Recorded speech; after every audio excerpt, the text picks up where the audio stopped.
Welcome back to another video of FlareFX, where we make trading very simple.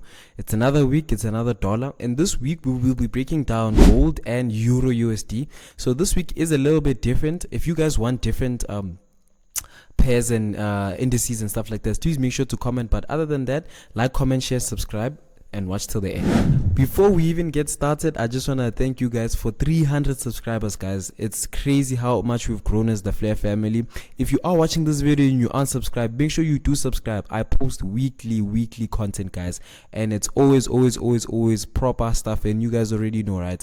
For those who already subscribed, let's keep this family growing. You guys have been with me since day one. Let's get this all the way to 1,000 before June, guys. I believe we can do it, but nonetheless, let's get into it. Alright, you guys already know how we like to do things over here, right? I always like to come to the Discord, show appreciation. Last week was a good week. The gold setup did play out, guys. A lot of people caught it.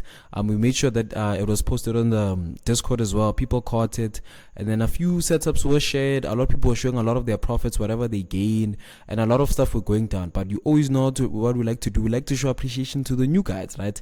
So I see Forex Pip Marathon, I see Juju Miles, I see LA Sabs. You get what I mean? These are all the new guys.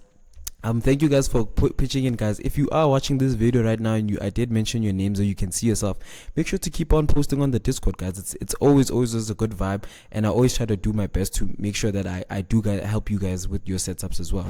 Alright, this is the Instagram that we do have. It's called flare.fx with an 1_, guys. Make sure that you guys are following this one. There's a lot of scammers. I like to really promote this one, mainly because I understand that a lot of people will be scamming people, you get what I mean? But other than that, this is all the content that we post.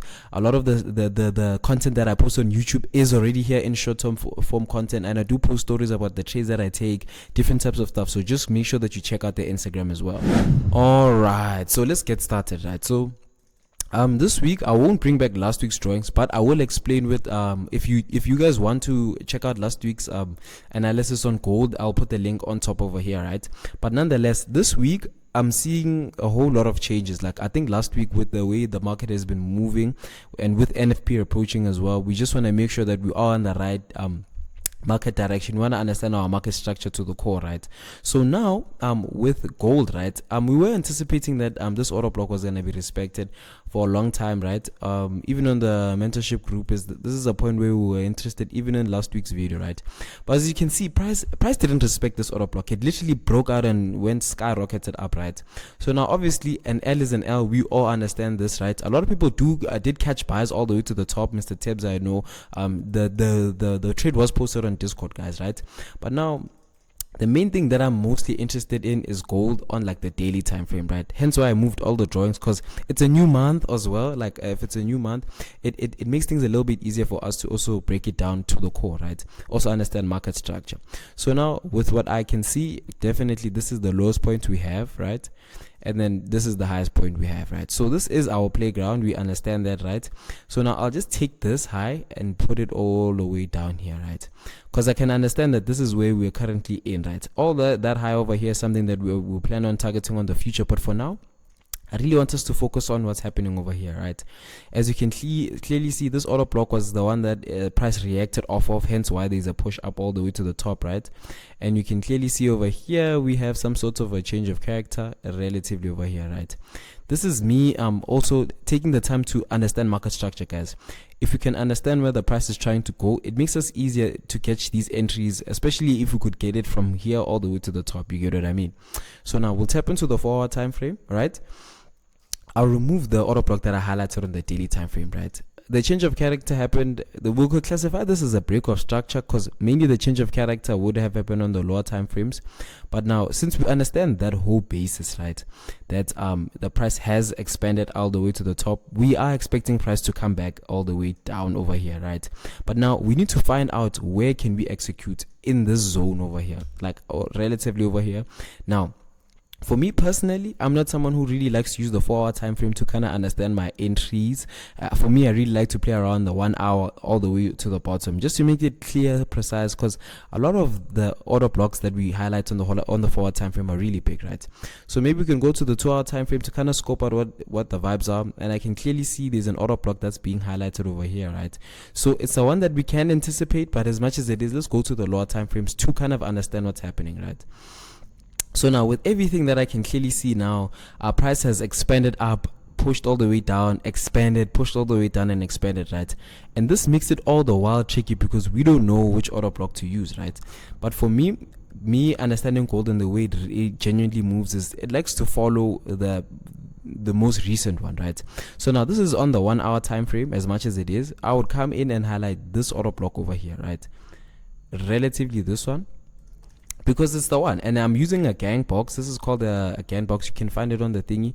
Let me just show you my toolbox over here, right? It looks something similar to this, right? So now I like using this thing because it mainly highlights the center of the order block. This is on the 1 hour time frame, right? Let's go to the 30 minutes to see if it's a bit cleaner, but relatively it's not. It's basically most of the stuff is the same thing. Let's go to the 15 minute. Yeah, relatively it's just highlighting both of this, and then we could classify this as a demand zone, right? We can come in, we can classify that as a purge of liquidity. We can pull this tool over here, that as a purge of liquidity, right? So for me with gold, guys, like I'm really anticipating that price. Let me just fix it up, right? So with gold, I'm anticipating that price will slowly retrace back into the zone over here, right? Mainly because of there's a huge expansion over here, guys. All of this happening over here is such a push move, like a push up, right? And I'm expecting price to slowly come into here, right? Maybe even deeper into the order block, relatively into the 50%. Then we can push up, right?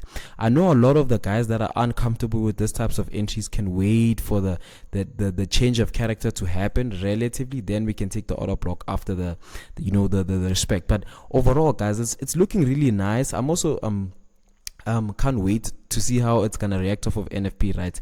And if we are gonna come for these highs like these ones over here, right? So I'm interested to see how price is going to move. If maybe it comes back and respects this thing, I'll be willing to hold the buys all the way to the top, because I feel like gold wants to push higher and higher, right? And plus, this is a form of liquidity. I can classify this as a form of liquidity, mainly because price is just hasn't actually done anything necessarily to break the high, right?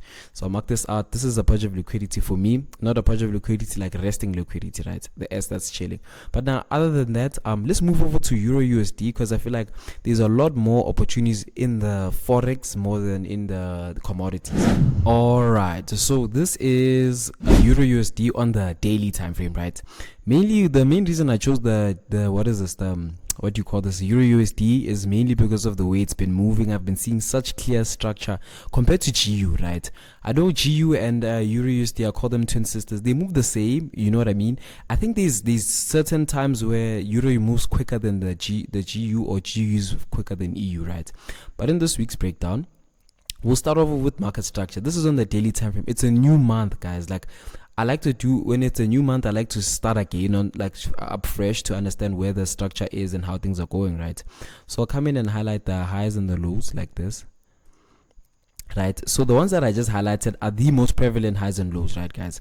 So now, as you can clearly see, we can come over here. We can classify this as a break of structure. Let me just change my cursor. There you go. So now this is a break of structure for me, right? That I'll classify as a break of structure. And then with this low that happened over here, I'll classify this as a purge of liquidity relatively over here, right? Purge of liquidity, right? Mainly, the main reason I'm saying this is a purge of liquidity nonetheless is because price didn't really do anything after it broke this low, right? It just wicked out and pushed higher, right? So now we'll come in and purge this as a purge of liquidity, right? And then now when we go to the 4-hour time frame, this is where things get a bit interesting now, right?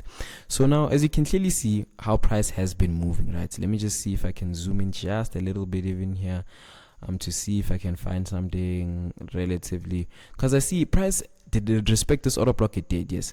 So look, on the 4-hour time frame, this order block over here, guys, this one over here is the one that price respected, because it's the one that pushed all the way to the top, right? That's the power of smart money. Like SMC, there's a huge move equals a sniper entry like this, right? And this is a low that we have over here, right? So now, with me understanding that idea, right, and price has been pushing higher and higher, right, we can move over here. We can classify this as a change of character, right? Look at this change of character over here, right? But now we can even move this and even take it a step further, right, to show you how a lot of even the patterns make sense over here, right? So look, if you can come in, take this over here all the way to the bottom, all the way down here, right, come back again over here, take this one, push it all the way there. So this is what we call a falling wedge, right? A falling wedge is a reversal pattern, guys. Like when you see this, you already understand that the price wants to reverse, which it already did. How do we know it reversed as well? Because we had a change of character that happened relatively over here, right? As you can clearly see here, that we marked out earlier, right? So now we have a change of character, right? So with my understanding is that I don't really believe that price would come back all the way down here just to respect this order block over here and then push higher, right? I think with the price, what it usually does, it comes back to the 50%, right? So we can highlight this, right? So relatively this zone is the 50%, right? And price, as you can see, it's just building liquidity more than anything else, right? So now what I'm anticipating is that I see a certain this order block relatively over here, right? Yes, I don't like to highlight a lot of my order blocks on the 4-hour time frame, mainly because they are big, right? But for in this instance, we'll highlight it, right? Because as much as it is, we're really trying to swing this trade, right? For me personally, I wouldn't even mind taking it all the way to the top over here. My Falcon traders or my flag pattern traders know that, like, a lot of the strategy that we do trade is that when price does respect the zone, it does push up like 90% of the correction more than anything else. So now when you come and see this types of movements, it makes it easier for you to kind of understand that this is a zone that you'd want to be executing off of, right? So now go to the 2-hour time frame to see if it's a little bit more cleaner. It doesn't really look as nice as I'd want it to be. Let's just go to the 4-hour time one more time. I just want to highlight the last candlestick like this, right? So now this one is the most prevalent one that I can clearly see, right? Mainly because it's the one that formed this push that changed character, right, guys? So now when we do go to the lower time frames, it is a bit difficult to kind of see which one we can use to execute, but like even this is a good zone to take. This is a good one because it is relatively after the push, right? So the most prevalent one is this one, right? Guys will push price all the way like this, right? So for me, this is an order block that I'm interested in taking, right? And it's relatively within the 4-hour one that we highlighted, right? So now I'll even fix it up just like that. Clean cut finish. Let's just zoom in a bit. But regardless, guys, it's looking really good for the month of March. I just really want to make sure that we do catch these trades a bit earlier and then swing all the way to the top, right? So as you can clearly see now, what price is doing here, it's just basically building that liquidity for us to kind of take, right? So this liquidity is just building for this order block relatively here, right? So now with EURUSD, for guys that even trade a breakout retest, this is a breakout. Price is gonna come back, retest, push all the way to the top. I'm just giving you a snapper entry, guys, right? As much as it is, even to give you guys these types of positions and these types of entries is something that I shouldn't be doing, but I know for a fact that the Fair family and some people are using these things to pass their challenges, right? So for my anticipation is that price, let's push this all the way to the top. We could even swing it all the way to the top over here, right? This could be a swing trade. I genuinely believe price is going to strike up a bit more high and high, right? But now with what I see for EURUSD is that price is going to slowly, let's do it like this, so we can break it down simple, right? So with EURUSD, I'm anticipating that price will come in, right, purge this liquidity that it's been building, right? It's gonna break it, respect this order block over here and push higher, right? Why am I saying it's gonna push high? Because we're respecting an order block that's relatively over here. We initially highlighted the order block relatively over here, and then we just refined it on the 15-minute, right? And I'm anticipating price to go all the way to the top over here for that 90% rule. So we can see price just playing around until it eventually hits our TP, guys. So just taking the time to understand that with price, it just really takes a lot of time and I really like a lot of patience, like as much as it is, guys. But already you can see the 4-hour one that we've highlighted, and then we allow price to push all the way to the top, guys. But nonetheless, that's another week of trading with us. If you guys are interested in the mentorship, please make sure to click the link in the bio. Make sure to subscribe if you watched till the end. And also, guys, please comment down the types of pairs, the types of indices, commodities. I see a lot of you guys want to do indices, futures, bonds, and stuff like that. I am down. Just let me know, and then I'll break it down with you guys over here, right? Even if you guys want what do you call this, back testing sessions, if you want me to back test and record this, just make sure you guys comment down below so I know that I record content that you guys want. You get what I mean? But nonetheless, it's another week, it's another dollar of Mr. Flair signing out.